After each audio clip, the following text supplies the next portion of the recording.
ഭർത്താവ് പീയൂഷിനൊപ്പമായിരുന്നു ശാലിനി താമസിച്ചിരുന്നത്. പീയൂഷ് അവളെ വളരെ കെയർ ചെയ്യുകയും വളരെ ചെറിയ സന്തോഷങ്ങൾ പോലും അവൾക്ക് നൽകുകയും ചെയ്തിരുന്നു. ഒരു ദിവസം പീയൂഷ് അതിരാവിലെ ശാലിനിയെ ഉണർത്തിയിട്ട് പറഞ്ഞു, എഴുന്നേൽക്കൂ ശാലിനി, എനിക്ക് വേണ്ടി പെട്ടെന്ന് ബ്രേക്ക്ഫാസ്റ്റ് ഉണ്ടാക്കി തരൂ. എനിക്ക് ഓഫീസിൽ പോകണം, ഒരുപാട് ലേറ്റ് ആകുന്നു.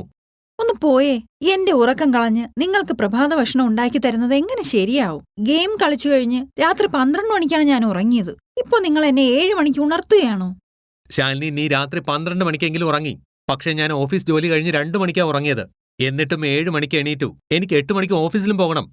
ദിവസങ്ങൾ ഇങ്ങനെ കടന്നുപോയിക്കൊണ്ടേയിരുന്നു. ഒരു ദിവസം ശാലിനി ടെറസിൽ യോഗ ചെയ്യുകയായിരുന്നു. അപ്പോൾ ഒരു കാക്ക കരയാൻ തുടങ്ങി. ഇന്നത് ഒരുപാട് നേരമായിട്ട് കാക്ക എന്ന് വിളിക്കുകയാണല്ലോ. ഇതിന് വിശപ്പോ ദാഹമോ ഉണ്ടായിരിക്കും. അപ്പോൾ അവളുടെ അയൽക്കാരി വിമല വന്ന് ടെറസിൽ നിന്ന് ശാലിനിയോട് പറഞ്ഞു, ഹേയ്, അല്ല ശാലിനി, കാക്ക കാക്ക എന്ന് കരയുമ്പോൾ അതിനർത്ഥം വീട്ടിലേക്ക് അതിഥി വരാൻ പോകുന്നുവെന്നാണ്. തയ്യാറായിക്കോളൂ, നിങ്ങളുടെ വീട്ടിലേക്ക് വളരെ പ്രധാനപ്പെട്ട ഒരു അതിഥി വരാൻ പോകുന്നു. ഇത് കേട്ട് ചിരിച്ചുകൊണ്ട് ശാലിനി മറുപടി പറഞ്ഞു, എന്റെ വീട്ടിൽ ആരാണ് വരാൻ പോകുന്നത്? ഞാനും ഭർത്താവും ഒറ്റയ്ക്കാണ് താമസിക്കുന്നത്. അദ്ദേഹത്തിന് അച്ഛനോ അമ്മയോ പോലുമില്ല. ഇത് പറഞ്ഞിട്ട് ശാലിനി താഴേക്ക് പോകുന്നു. പീയൂഷ് ഓഫീസിൽ നിന്ന് തിരിച്ചെത്തേണ്ട സമയമാകുന്നു. 1 മണിക്കൂർ കഴിഞ്ഞിട്ടും പീയൂഷ് വീട്ടിലെത്തിയില്ല. ശാലിനി വിഷമിച്ച് വീട്ടിലെ ഹാളിൽ നടന്നുകൊണ്ട് സ്വയം പറയുന്നു, അദ്ദേഹം ഒരിക്കലും ഇത്രയും വൈകി വരാറില്ല. പക്ഷെ ഇന്ന് അദ്ദേഹം വരാൻ വളരെ വൈകി. ഫോണും എടുക്കുന്നില്ലല്ലോ.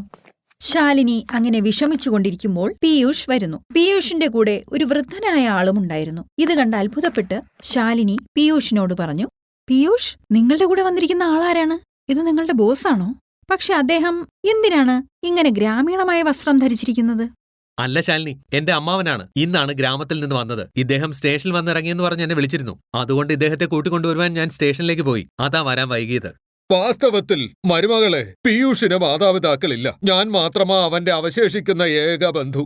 വയലിൽ കുറച്ച് ജോലി ഉണ്ടായിരുന്നതിനാൽ എനിക്ക് വിവാഹത്തിലും പങ്കെടുക്കുവാൻ കഴിഞ്ഞിരുന്നില്ല. അപ്പോ വിചാരിച്ചു നിങ്ങളെ വന്നൊന്ന് കാണണമെന്ന്. ആദ്യം കരുതിയത് നിങ്ങളോട് പറയാതെ വന്ന് നിങ്ങൾക്കൊരു സൂയിസൈഡ് നൽകാമെന്നാണ്. അമ്മാവ, ഇത് സൂയിസൈഡ് അല്ല, സർപ്രൈസ് ആണ്. സർപ്രൈസ് ആണോ എന്നൊന്നും അറിയില്ല, പക്ഷേ താങ്കൾ എന്നെ ശരിക്കും ഷോക്കാക്കി. ശാലിനി മനസ്സിൽ ചിന്തിച്ചു. ഭാഗ്യവശാൽ അമ്മാവൻ മാത്രമല്ലേ വന്നിട്ടുള്ളൂ. കുറച്ചു ദിവസം നിന്നിട്ട് പൊയ്ക്കോളും. അതുമല്ല, വിവാഹത്തിന് ശേഷമുള്ള 4 വർഷത്തിനിടയിൽ പീയൂഷിന്റെ ബന്ധുക്കൾ ഒരിക്കൽ പോലും വന്നിട്ടില്ലല്ലോ. ശാലിനി അത്രയും വിചാരിച്ചപ്പോഴേക്കും അമ്മായിയും അവരുടെ 2 മക്കളും വീടിനുള്ളിലേക്ക് വന്നു. അമ്മായി കിതയ്ക്കുന്നുണ്ടായിരുന്നു. ഓ മരുമോളെ, ആദ്യം കുറച്ച് വെള്ളം കുടിക്കാൻ തരൂ. നിങ്ങളുടെ വീട് 4ാം നിലയിലാണല്ലോ. നിങ്ങളുടെ അമ്മാവൻ നഗരത്തിൽ പലപ്പോഴും അവിടെ ഇവിടെയൊക്കെ പോവാറുണ്ട്. അതുകൊണ്ട് തന്നെ അദ്ദേഹത്തിന് ലിഫ്റ്റിൽ കയറാൻ നല്ല പരിചയമുണ്ട്. ഞങ്ങൾക്ക് ലിഫ്റ്റിൽ കയറാൻ കഴിയില്ല. തന്റെ വീട്ടിൽ 4 പേരെ ഒരുമിച്ച് കണ്ടപ്പോൾ ശാലിനി അത്ഭുതപ്പെടുന്നു. ഉടനെ അവൾ മുഖം വലിച്ചുകയറ്റി തന്റെ മുറിയിലേക്ക് പോയി. അപ്പോൾ പീയൂഷ് ശാലിനിയുടെ അടുത്തേക്ക് വന്നു. നിങ്ങളുടെ അതിഥികൾ വന്നു, വളരെ നല്ലതാണ്. എന്നാൽ ഇനി പറയൂ, എപ്പോഴാണ് അവർ പോകുന്നത്? പീയൂഷ് തന്റെ തല കുനിച്ച് ശാലിനിയോട് പറഞ്ഞു, അതിഥികൾ ഒരാഴ്ച കഴിഞ്ഞ് പോകും. ഇതുകേട്ട് ശാലിനിക്ക് ദേഷ്യം വന്നു. എങ്ങനെയൊക്കെയോ ആ രാത്രി കടന്നുപോയി. അടുത്ത ദിവസം രാവിലെ ശാലിനി എന്നത്തെയും പോലെ തന്റെ മുറിയിൽ കിടന്നുറങ്ങുകയായിരുന്നു. എഴുന്നേൽക്കുന്ന ലക്ഷണമൊന്നുമില്ലായിരുന്നു. ആരെ ശാലിനി, എനിക്ക് വേണ്ടി നീ ഒരിക്കലും എഴുന്നേൽക്കാറില്ല. എന്നാൽ ഇപ്പോൾ വീട്ടിൽ അതിഥികളുണ്ട്. എഴുന്നേൽക്ക്. ഞാൻ അടുക്കളയിൽ പോയി ആഹാരം ഉണ്ടാക്കുകയാണെങ്കിൽ നീയും ഞാനും അപമാനിതരാകും. ഓ പീയൂഷ്, പറയൂ, ഈ അതിഥികൾ എപ്പോ പോവും? ഒരാഴ്ച മുഴുവൻ ഞാൻ എങ്ങനെ അഡ്ജസ്റ്റ് ചെയ്യാ? ശാലിനി എങ്ങനെയൊക്കെയോ എഴുന്നേറ്റ് അടുക്കളയിൽ പോയി നോക്കുമ്പോൾ അവിടെ തലേ ദിവസത്തെ എച്ചിൽ പാത്രങ്ങൾ ഉണ്ടായിരുന്നു. ഇന്ന് വേലക്കാരിയും വന്നിട്ടുണ്ടായിരുന്നില്ല. ആദ്യം അവൾ പാത്രങ്ങളെല്ലാം വൃത്തിയാക്കി. അതുകഴിഞ്ഞ് ആഹാരമുണ്ടാക്കാൻ തുടങ്ങി. എല്ലാവർക്കും വേണ്ടി പാൻ കേക്ക് ഉണ്ടാക്കാം. അത് ഉടൻ തയ്യാറാകും. അതിന് വലിയ പരിശ്രമവും ആവശ്യമില്ല. ഇവർക്ക് കുറഞ്ഞത് കഴിക്കാൻ പുതിയ എന്തെങ്കിലും കിട്ടും. ശാലിനി എല്ലാവർക്കും വേണ്ടി പാൻ കേക്ക് ഉണ്ടാക്കി. എന്നിട്ട് സോസിന്റെ കൂടെ അത് ടേബിളിൽ വെക്കുന്നു. എന്നാൽ അമ്മായി ബ്രേക്ക്ഫാസ്റ്റ് കണ്ട ഉടനെ പറഞ്ഞു, മരുമോളെ, രാവിലെ നീ ഞങ്ങൾക്ക് എന്ത് ഭക്ഷണമാണ് തരാൻ പോകുന്നത്? നമുക്ക് പോഹ, പൊറോട്ട, ചോലേപൂരി ഇവയൊക്കെ കഴിക്കുന്ന ശീലമാണ്. സാരമില്ല, നിനക്കറിയില്ലായിരുന്നല്ലോ. പെട്ടെന്ന് പോയി എല്ലാവർക്കും വേണ്ടി ആലു പറാത്തയും ചായ ഉണ്ടാക്കിക്കൊണ്ടുവാ. ഇത് കേട്ട് ശാലിനി ആശ്ചര്യപ്പെടുന്നു. പെട്ടെന്ന് തന്നെ അടുക്കളയിലേക്ക് പോയി എല്ലാവർക്കും വേണ്ടി ആലു പറാത്തയും ചായയും ഉണ്ടാക്കിക്കൊണ്ടുവരുന്നു. അതിനുശേഷം എല്ലാവരും കഴിക്കുന്നു. അപ്പോൾ അമ്മായിയുടെ മകൾ നേഹ ശാലിനിയോട് പറഞ്ഞു, ചേട്ടത്തി, ചേട്ടൻ പറയായിരുന്നു നിങ്ങളിവിടെ ഒരു വേലക്കാരിയെ വെച്ചിട്ടുണ്ടെന്ന്. ഞങ്ങൾ ഞങ്ങളുടെ വീട്ടിലെ ജോലി ഒറ്റയ്ക്ക് തന്നെയാണ് ചെയ്യുന്നത്. ഞാൻ നിങ്ങളോടും ഇത് തന്നെ പറയും. നിങ്ങളും നിങ്ങളുടെ വീട്ടിലെ ജോലികൾ സ്വയം ചെയ്യണമെന്ന്. അങ്ങനെ ശരീരം നല്ല ആക്റ്റീവായിരിക്കും. ഇതൊക്കെ പറയാൻ മാത്രമേ പറ്റൂ. നഗരത്തിൽ ഒരാൾ വേലക്കാരിയെ വെച്ചില്ലെങ്കിൽ ആളുകൾ അവരെ പാവപ്പെട്ടവരെന്ന് വിളിക്കും. പിന്നെ അവർ ആഴ്ചയിൽ 3 തവണ അവധിയെടുക്കും. അപ്പോൾ എല്ലാ ജോലികളും ഞാൻ തന്നെ ചെയ്യണം. അതെ ചേട്ടത്തി, അതുകൊണ്ടാണ് പറഞ്ഞത്. ആ പണം ലാഭിച്ചാൽ നിങ്ങൾക്ക് കൂടുതൽ വസ്ത്രങ്ങൾ വാങ്ങാനും അല്ലെങ്കിൽ നിങ്ങൾക്ക് ആ പൈസ നിങ്ങളുടെ ഭാവിയിലേക്ക് വേണ്ടി സൂക്ഷിച്ചു വെക്കാനും സാധിക്കും. ബാക്കിയെല്ലാം താങ്കളുടെ ഇഷ്ടം. നേഹ പറഞ്ഞത് ശാലിനിക്ക് ശരിയാണെന്ന് തോന്നി. അവൾ അടുത്ത ദിവസം തന്റെ ദേഷ്യക്കാരിയായ ജോലിക്കാരിയെ പറഞ്ഞയക്കുന്നു. ഇപ്പോൾ അമ്മായിയുടെ 2 പെൺകുട്ടികളും ശാലിനിയോടൊപ്പം വീട്ടിലെ ജോലികൾ ചെയ്യാൻ തുടങ്ങി. ഒരു ദിവസം ശാലിനി തന്റെ ഭർത്താവിനോടൊപ്പം തനിച്ചായിരുന്നപ്പോൾ അവൾ പറഞ്ഞു, പീയൂഷ്, അമ്മാവന്റെ കുടുംബം വന്നതിനു ശേഷം എന്റെ മനസ്സിന് നല്ല സന്തോഷം തോന്നുന്നു. എനിക്ക് ബോറടിക്കുന്നില്ല. വീട്ടിലെ ജോലികൾ മുഴുവൻ ചെയ്തതിനു ശേഷവും ശരീരത്തിന് നല്ല എനർജി ഉള്ളതുപോലെ. നല്ലത്.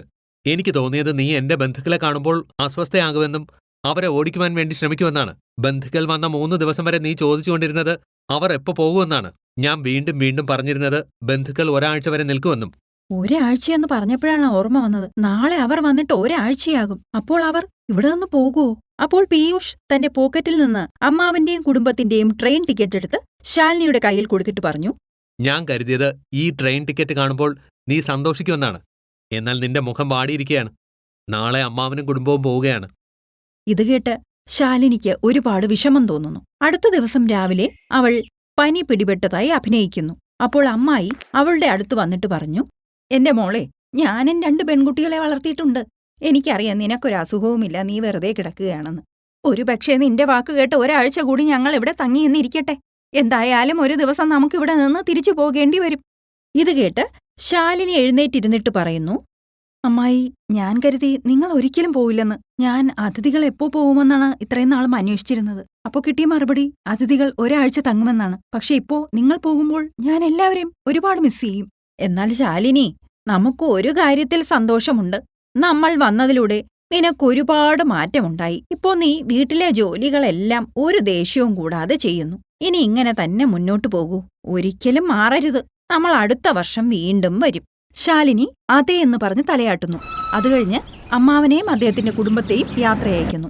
രാവിലത്തെ ട്രെയിനിൽ തന്നെ തങ്ങളുടെ ഗ്രാമത്തിലേക്ക് തിരിച്ചു പോകുന്നു. ശാലിനി എപ്പോഴും അന്വേഷിച്ചിരുന്നത് അതിഥികൾ എപ്പോൾ പോകുമെന്നാണ്. അതിനവളുടെ ഭർത്താവ് മറുപടി നൽകിയിരുന്നത് ഒരാഴ്ച തങ്ങും എന്നാണ്. ഇപ്പോൾ ശാലിനി ചോദിക്കുന്നത് അതിഥികൾ എപ്പോൾ വരും എന്നാണ്.